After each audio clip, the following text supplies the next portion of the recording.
গরিব মানুষ ইয়া বাহা চালাই দেয় তার না খরচ মরচ দেওয়া লাগে গরিব মানুষ সংসার চালাইতে পারে না। সংসার চালাইতে কষ্ট হয় এটার লাগে জীবনে প্রথম কি কাজ শুরু করছেন আপনি? খাওয়াইছে যে কামাই হেরিয়া এতেই আমার বাপ দুর্বল অবস্থা। লাল শাক করছেন কতটুকু জমি?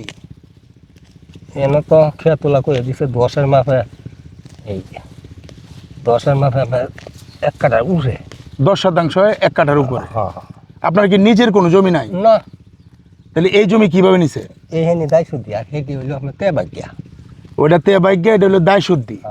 তে ভাগ্য হলে আপনার যে ফসলটা হইব এটা 3 মণ করব। 3 ভাগের 2 ভাগ আপনার, হ্যাঁ আর 1 ভাগ নিব জমির মালিক। হ্যাঁ এটা হলো তে ভাগা। তেবাগা মানে আর যত খরচ হইব সব যে খরচ দিত না তাই ডাল লাগিয়া ও মালিক খরচ দিত না। না। এই জন্য 2 ভাগ আপনার, 1 ভাগ মালিক। এটা বলা হয় তে ভাগা। তেবাগা হ্যাঁ। আর এটা কি বলছেন? এটা হইলো দায় শুদ্ধি। দায় সুদি। এটা কি বিষয়টা? এইটা হইলো আপনার হ্যাঁ যতদিন আমি খাইতারি হ্যাঁ, 1 ফসল আর 2 ফসল না হ্যাঁ টেহা দেহাল পারে সাইডে যাচ্ছে তার লাগবো। কত দিছেন এই জায়গার জন্য? এই পয়সা কম হ্যাঁ নিচে বেড়া কমাই আই যে আমি দেওয়ার সময় যাতে আমার সমস্যা না সমস্যা নয়। 15,000 টাকা। 15,000 টাকা। আপনার নিজের কোনো জমি নাই? না এমনিতে আপনি মানে এই নিজের খালি বাড়ি বিটা বাড়ি ভিটাটা আছে, মানে ছোট থেকে কি করেন আপনি? শুরু থাকে আমি যে মাটি ফাটি কাটছি, মাটি কাটছেন? হ্যাঁ মানুষের বাড়ি বসে যাই গেছি।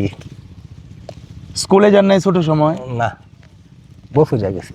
মানে স্কুলে কেন যান নাই? পড়ালেখা কেন করেন নাই? পড়ালেখা করা আমাদের ভাই গরিব মানুষ ইয়া বাহা চালাই দেয় তার না খরচ মরচ দেওয়া লাগে গরিব মানুষ সংসার চালাইতে পারে না। সংসার চালাইতে কষ্ট হয় এটার লাগে জীবনে প্রথম কি কাজ শুরু করছেন আপনি? খাওয়াইছে যে কামাই হেরিয়া এতেই আমার বাপ দুর্বল অবস্থা। আচ্ছা, আপনি জীবনে প্রথম কি কাজ শুরু করছেন? প্রথম জীবনে এই যে একটু ভুলবান হয়ে হারিয়া আচ্ছা, বসে যাই গেছি মানুষের বাইক 1 বছরের জন্য হ্যাঁ 1 বছর। কৃষকের বাড়িতে। কত দিত 1 বছর আপনারে?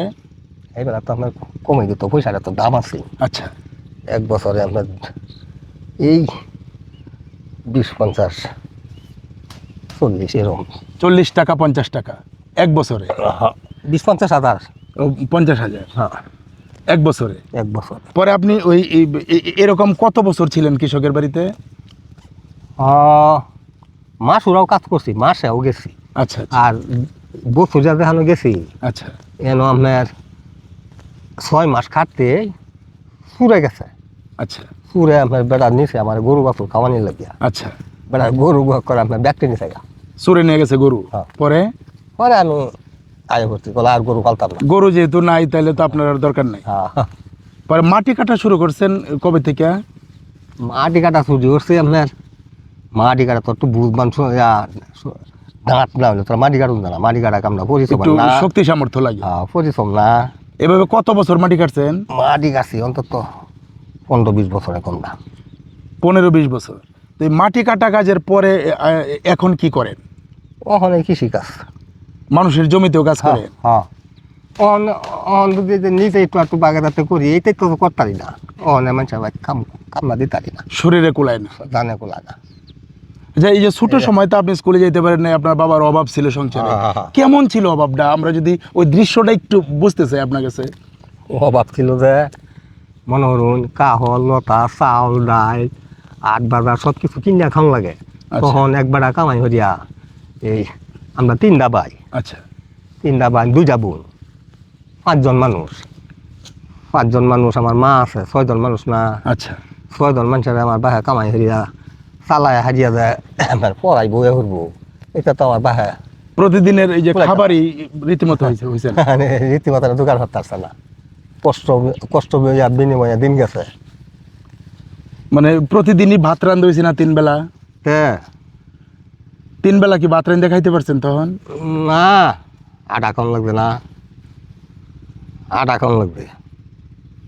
3 বেলা ভাত খেলে খরচ আছে না, খরচ আছে। একবারে এই ভাতের পাশে লাইট না লাগে না। আপনি এই যে মাটি কাটলেন, মানুষের বাড়িতে কাজ করলেন, কৃষি জমিতে কাজ করলেন, তো এটা করে আপনি এখন শুধু বাড়ি ভিটাটাই আছে, হ্যাঁ। আর বাড়তি কিছু করতে পারেন নাই? না বাইরে জমি নাই। আর বাড়তি কিছুই করতে পারেন তোমার না আসলে বেদার লাঠি খাওয়ায় মোতা মানে না আছে নিতে বাসা এটি নষ্ট করেন না। বড় বড় যেটা করো তোমরা তো বিভাগ নাই আন্দাজ নাই এটি নষ্ট করেন না, নষ্ট করলে খায় হ্যাঁ ছাগলে খায় ফেলে আরে এটা খাওয়ায় মোতা মারিও না সে নিতে বাঁচবো সারা পরে তো বাঁচতে পারতো না। বুঝছি না না এটা খাওয়ায়েন না। কাকার এমনি তো কইলে তো কথাটা দাম দাও না খাইতো বুঝি হ্যাঁ কাকা আপনার মানে কয় সন্তান? আমার হ্যাঁ আমার সন্তান নামে মেয়ে 6 জন আচ্ছা আমরা একটু দাঁড়ায় কথা বলি, একটু দাঁড়াই বাবা আস্তে আস্তে। মেয়ে আমার 6 জন রে বাবা 6 মেয়ে, হ্যাঁ। বিয়ে দিয়েছেন কয়জন রে? 4 জন আর এক মেয়ে আছে। 2 জন একজন আমার কানে কম শুনে সাতকালায় বিয়া সাথে দিতাছি না ফোন করে আরেক মেয়ে, আর একটা ফুটু ও মোট আপনার 6 মেয়ে, হ্যাঁ এক পোলা একটা ছেলে। হ্যাঁ ওই ছেলে কি করে? এটা কৃষি করে দু এক দর কাজ করে বাড়ি তাইব গৃহস্থের বাড়ি কাম হতাছে এক দর করে আইব বাড়ি। নাম কি আপনার? আমার নাম হলো নুরুল ইসলাম। ইনি নুরুল ইসলাম। এই ব্রহ্মপুত্র নদীর চরে ওনার বাড়ি, এখানে কৃষিকাজ করছেন। ইনি এই যে লাল শাক চাষ করেছেন, এটাও ভাগের জমিতে। সব মিলিয়ে আসলে এই নুরুল ইসলাম ছোট সময় পড়ালেখা করতে পারেননি। তিনি বাবার সংসারে খুব অভাব ছিল, স্কুলেও যেতে পারেননি। সেই ছোট সময় থেকেই মানুষের বাড়িতে কাজ করেছেন, মানুষের জমিতে কাজ করেছেন, এবং তিনি যেটা বললেন যে মাটি কেটেছেন 20-30 বছর, এবং এখনও তিনি কাজই করছেন, কোনো উন্নতি করতে পারেননি। না। এভাবেই তার যাইতাছে। দিন যাচ্ছে। তার 6 মেয়ে, 4 মেয়ে বিয়ে দিয়েছেন, এক মেয়ে প্রতিবন্ধী, আরেক মেয়ে ছোট, আর এক ছেলে, সেও মানুষের জমিতে কৃষিকাজই করে।